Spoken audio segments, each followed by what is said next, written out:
Welcome back. Frustration with road conditions in Venus Estate and Bel Air came to a head in September with a withdrawal of services by Jackmill drivers. Since then, government ministers have come out in an effort to reassure residents and drivers that the roads will be fixed. During a consultation with minibus drivers and owners about the government's planned US $42 million road improvement and maintenance program, it was announced that Venus and Bel Air roads will be rehabilitated as part of the project. From the project that they outlined, the Venus Estate Road was included in it, and also there was a separate project they stole for the, I'm trying to get the name now, Bel Air. So that we were pleased and satisfied that these minibus drivers will get some relief in the near future. The Ministry of Transport's consultation with minibus operators was hosted on Tuesday. The consultation was the first in a series of corporate engagements to discuss the road improvement and maintenance program. A number of recommendations made by the minibus sector has received the green light from the Ministry of Infrastructure and Transport and will be implemented as part of the road improvement program. These include installation of laybys and additional bus stops along the East Coast and improved road signage island-wide. The government of St. Lucia has once again approved concessions with regard to the importation of barrels at Christmas. Concessions are from the period the 15th of November 2019 to the 31st of January 2020. The concessions are 100% waiver of import duty on personal items, food, clothing, toys, and other household consumables contained in barrels. Electronics are explicitly excluded. The number of barrels qualifying for the concessions is 2 per household.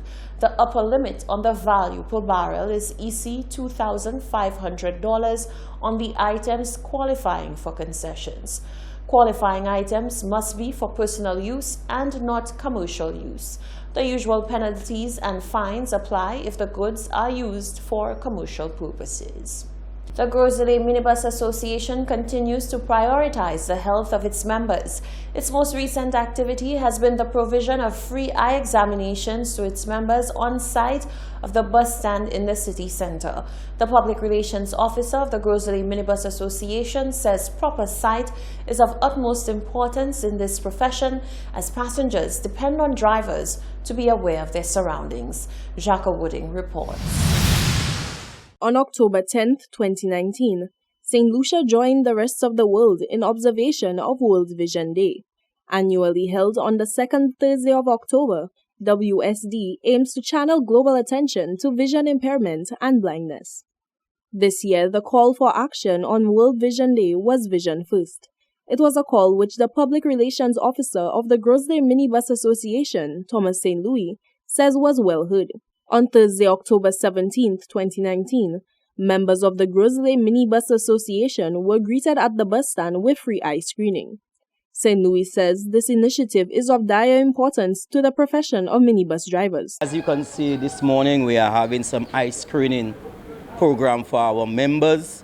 I think it's a good initiative. I mean, vision, when you're on the road, you need to have proper vision. It's one of the fundamental parts of anyone's life, and here we're having the eye optical personnel coming around to check on our drivers.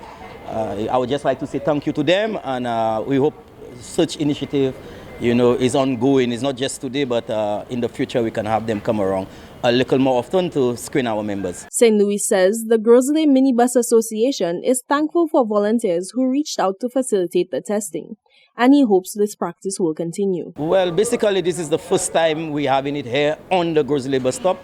I think the drivers are excited. I'm excited about it. As you can tell, just last week we had a medical ship coming here and provide free services to our people. So now our people are giving it to us for free.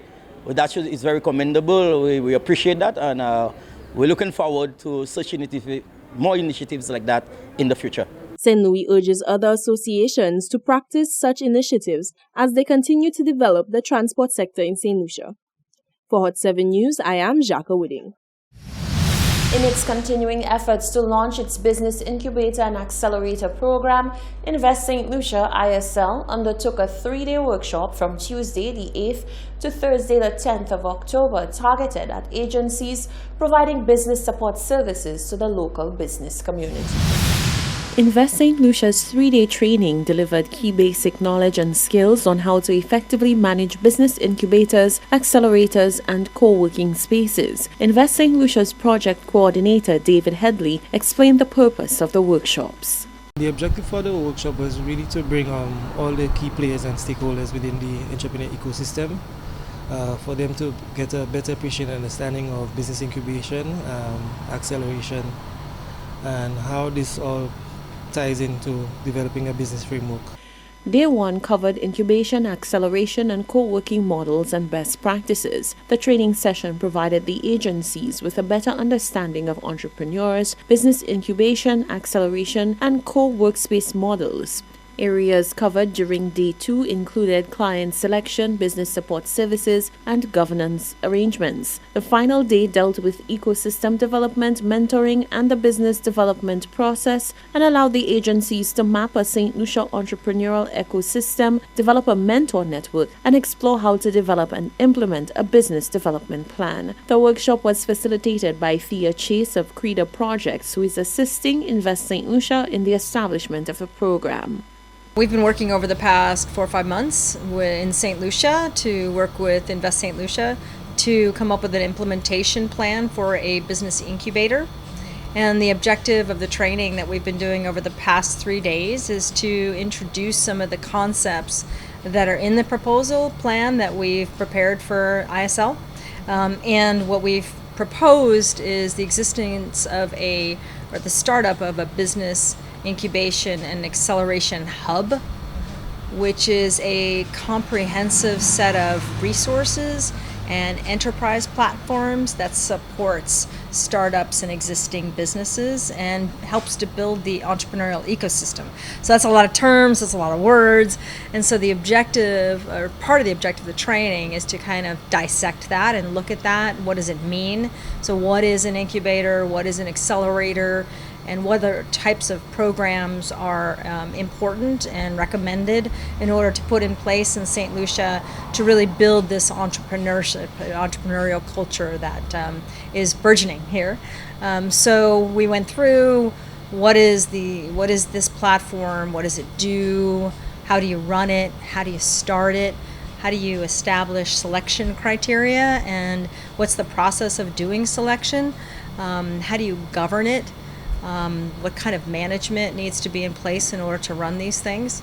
The agencies participating in the training spanned a wide cross-section of the network of business support and included organizations such as Export St. Lucia, Bureau of Standards, the National Skills Development Center, SEDU, the St. Lucia Development Bank, Southern Business Association, the St. Lucia Manufacturing Association, and the Sir Arthur Lewis Community College. Participants engaged enthusiastically around the content and in activities. One participant, Peter Phillip, the Public Relations Officer of the Schwurzel Arts and Craft Heritage Tourism Association, touted the value of the training. From the 3-day workshop, what I learned is how to implement the business incubator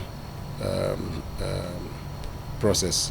It is something that we have on a small scale, but this workshop is teaching you how to go on a larger or broader scale, and it will help